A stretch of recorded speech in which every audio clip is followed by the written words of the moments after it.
Lizzie présente Oublié de José Rodríguez dos Santos,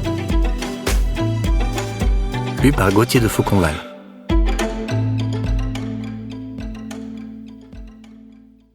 À mon arrière-grand-père maternel, le caporal Raúl Campos Tetino, mort gazé pendant la Grande Guerre. À mon grand-père paternel, le capitaine José Rodríguez dos Santos, qui servit lors du conflit de 1914-1918. La pensée la plus fugace obéit à un dessein invisible. Jorge Luis Borges, l'Aleph. Le sens du monde doit être en dehors du monde. Dans le monde, tout est comme il est, et tout arrive comme il arrive. Ludwig Wittgenstein, Tractatus Logico-Philosophicus. Il est très difficile pour ceux qui ont fait la guerre de se battre sur le terrain des lettres avec les civils qui la décrivent depuis l'arrière-garde, dans des livres ou de grands journaux. Pour rendre en mots un acte héroïque, il faut au moins un recul de 200 km.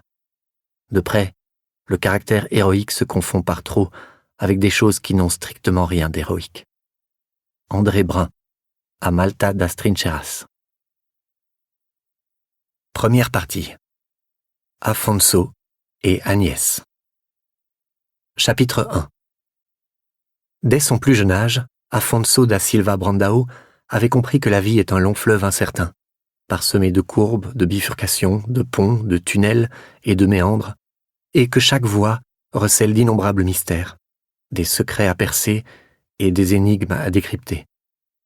Animé d'une curiosité constante et stimulé par une intelligence vive et intuitive, il ne tarda pas à soupçonner que le monde est un lieu étrange, un immense théâtre d'illusions, perfide et dissimulé, un double jeu de miroirs où tout semble chaotique mais s'avère en fait ordonné, où les choses ont une signification mais pas nécessairement un sens.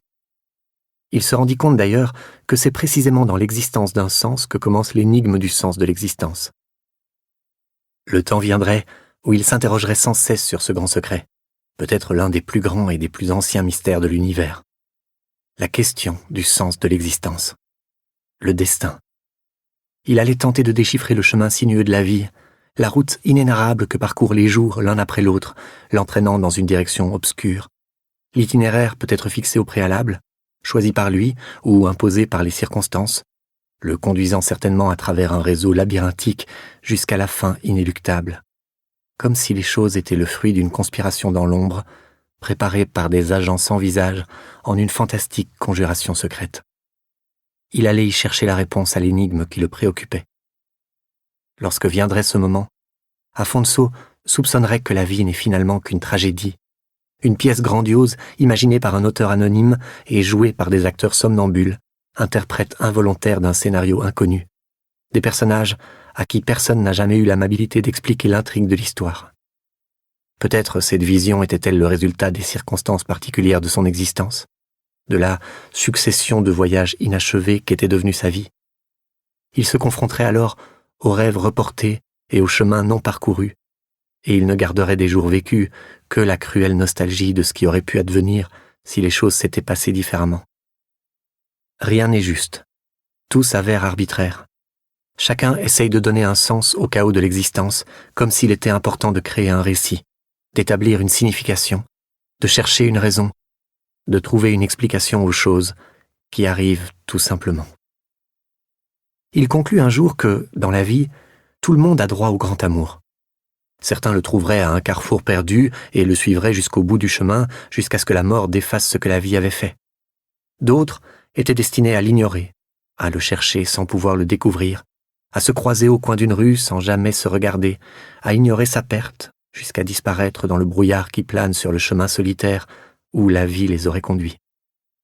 Et puis, il y avait ceux voués à la tragédie, les amours qui se rencontrent et comprennent vite que ce sera éphémère, furtif, un simple souffle dans le flot du temps, une parenthèse cruelle avant la séparation, un baiser d'adieu sur le chemin de la solitude, l'âme ébranlée par l'amertume de savoir qu'il existait une autre voie, une autre existence, un autre passage qui leur a été interdit à jamais.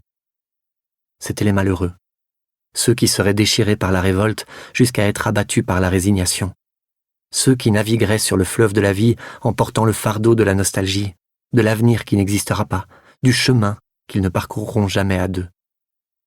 C'étaient eux qui seraient marqués de manière indélébile par le regret amer et profond d'un amour non vécu. La vie est un véritable chaudron de mystères, à commencer par les plus simples et les plus innocents, ceux qui sont à la base de notre existence.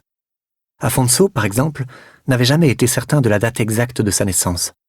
Il savait qu'il était né en mars 1890, mais il avait des doutes quant au jour précis. Sa mère disait l'avoir mis au monde le 7 mars à minuit et demi, mais s'agissait-il de la nuit du 6 au 7 ou du 7 au 8 ? La question n'avait jamais été tranchée, bien que le 7 mars soit devenu, dans les documents officiels, la date de naissance d'Afonso. Le petit vit le jour dans une humble maison de Carachana, un endroit désert à l'entrée de la ville de Rio Mayor, dans la région de Ribatejo. Il était le 6e et dernier enfant de Mariana, une femme petite et forte, aux joues roses et potelées, aux cheveux grisonnants tirés en arrière et attachés en chignon, et dont le nom, lui aussi, était entouré d'une absurde incertitude. Sa mère disait qu'elle s'appelait Mariana André Brandao, mais certaines fois, elle se présentait comme Mariana Silva André, ou Mariana da Conceição, ou encore... Nous espérons que vous avez apprécié cet aperçu. Pour continuer à écouter ce livre audio sur Google Play Livres, utilisez le lien dans la description de la vidéo.